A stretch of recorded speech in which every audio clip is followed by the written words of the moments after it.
피자 한 판으로 원두막 짓기를 시작하고 두 번째 시간입니다.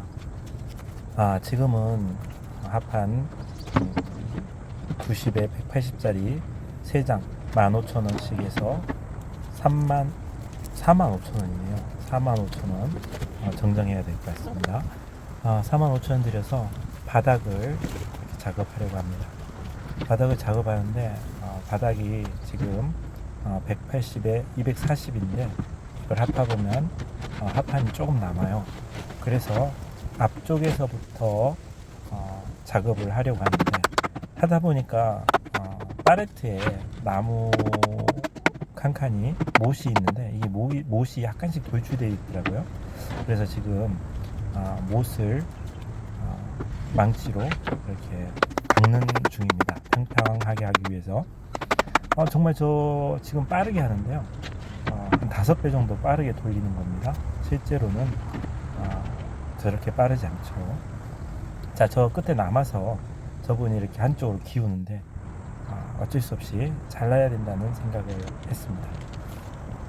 그래서 제가 이제 톱을 준비하고 우선 톱으로 작업하기 전에 우선 바닥을 고정하려고 지금 전동 드릴과 피스로 고정을 합니다.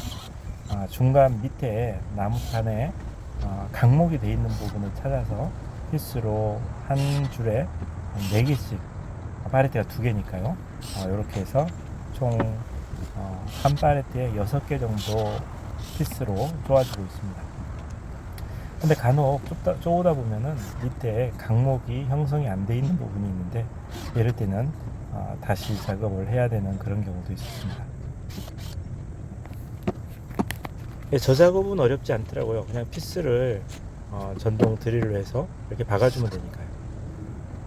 문제는 이렇게 저 합판을 길어서 그 부분을 잘라 줘야 된다는 그겁니다. 그래서 이제 합판을 어느 부분 잘라야 될까 싶어서 저렇게 길이를 재고 있는데요.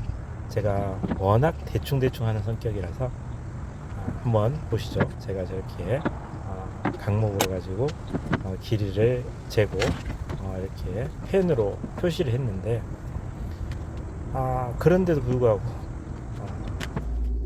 정확하지 않았습니다. 그런데 이제 저 나름대로 배도 고프고 해서 라면 끓이면서 작업을 해보자. 톱질이 빠른지 라면 물이 끓는 점이 빠른지 이렇게 생각해서요. 제가 톱질을 합니다. 빨라서 빠르게 돌려서 이렇게 실제로는 저 정도 빠르진 않죠. 제가 보기에도 열심히 합니다. 나름대로 땀도 날 뻔했고요. 그리고 저렇게 하니까 물이 끓기 시작하더라고요. 근데 처음에 물은 라면 끓이려고 넣은 물이 아니고요. 혹시나 그때 소독 역할을 하기 위해서 물을 끓여서 한번 헹궈서 버리고 그 다음에 진짜로 물을 부은 겁니다. 지금 보시다시피 합판 잘라도 됐는데 지금 속상한 일은 너무 들쑥날쑥해서 길이가 안 맞다는 거죠.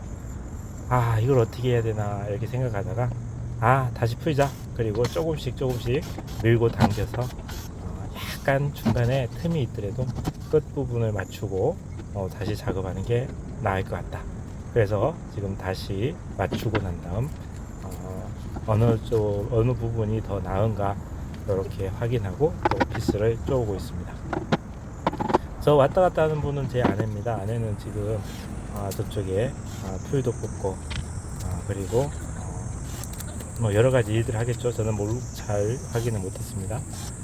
저는 지금 이 피스를 쪼으면서 바닥을 다져야 될 텐데 걱정은 비가 오는 겁니다. 지금 장마철이라서.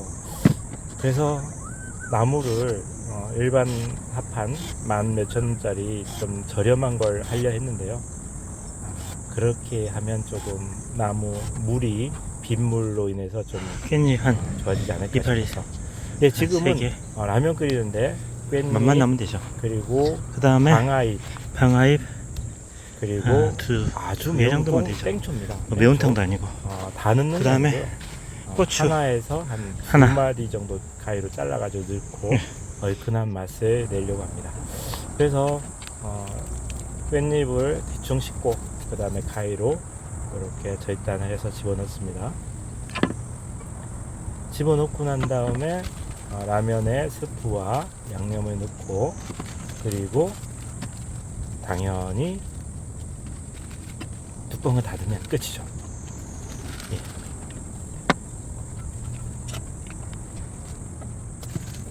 자, 그리고 나서는 라면 끓일 때까지 옆에 보면 그 단이 지어져 있지 않습니까? 그 단을 이 합판으로 메우려고, 어차피 남은 짜투리 합판이기 때문에 그 부분을 메꾸려고 재단을 합니다.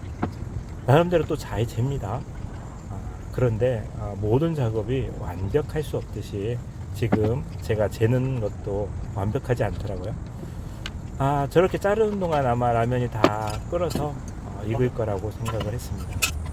그리고 잘 익고 있고요. 그리고 첫 번째 자를 때는 그럭저럭 힘이 있어서 괜찮은데 두 번째 자를 때는 힘들었습니다. 거의 끝부분에 와서는 던지고 싶은 그런 생각이 들었는데요. 그래도 끝까지 참고 저렇게 잘랐습니다. 잘라서 갖다 댔는데요. 어떨까요? 잘 안 맞겠죠, 당연히. 그래서 좌우를 약간씩 턱을 좌우에 공간을 남기고 부득이하게 중간 부분에서 받기로 했습니다. 그동안 라면이 익어서 아내를 부르고 아내와 함께 라면을 먹는데요. 보시면 아시다시피 우리가 그릇이나 이런 도구가 많지 않습니다. 그래서 그냥 아무데나 앉아서 이렇게 먹습니다. 먹는데 아내 챙겨주시는데요. 아내가 먹는 거 보십시오. 저렇게 먹으려다가 안 되겠다 싶으니까 그릇을 빼나갑니다. 그리고는 엄청 먹방 찍듯이 엄청 흡입을 합니다. 다행히 제 얼굴보다는 아내 얼굴이 많이 나와서 다행이고요. 그래서 저렇게 먹는데 정말 생각보다 맛있었습니다. 어떤 맛이냐면 깻잎 맛보다는 방아잎의 향이 많이 들어있고요. 그리고 땡초가 참 매웠어요. 지금 일반 라면하고 신라면을 하나씩 넣었는데 이 땡초가 워낙 매워서 물을 중간중간 먹지 않으면 안 될 정도 상황이었습니다. 우리 아내가 이걸 보면 되게 저를 뭐라 하겠지만 미안하지만 아내가 오늘 많이 노출이 되네요. 예, 그리고 우리는 수도나 이런 게 없으니까 휴지로 닦고 물로 헹구고 또 다음에 할 때 물로 데펴서 소독하고 이렇게 또 다시 요리를 해 먹습니다. 위생적으로는 어떨지 모르겠는데요. 나름대로 이렇게 먹어도 아직 건강합니다. 자, 그리고 이제 비누로 덮어서 비가 오면 좀 어떻게 해보려 했는데 비누가 작아요. 에라이 안 되겠다 싶어서 그냥 그 비누로 위에다 합판 집어넣고 강목을 좀 많이 샀습니다. 저 강목 비용이 건 2만원 정도 들어갔는데요. 집사람한테 많이 혼났습니다. 피자 한 판 값으로 짓는다더만 거짓말 하는 거 아니야? 지금 들어간 돈만 해도 한 6만원 가까이 되는데 요렇게 그래서 그래도 어떡하겠습니까? 국산 나무로 이렇게 지었습니다. 마지막으로 수박 따온 것을 잘라보는데요. 칼에 대자마자 싹 갈라졌습니다. 아니 삼각형으로 따봐 그래도. 그리고 해봐 그래도 다시 한 번 더 됐는데 이쪽도 야 갈라졌어요. 내가 제대로 걸렸나봐. 정말 잘 익었어요. 어우. 그 뭐야 이게 다음에 무슨 저희가 먹었는데요. 자기 도자. 야 정말 우와. 너무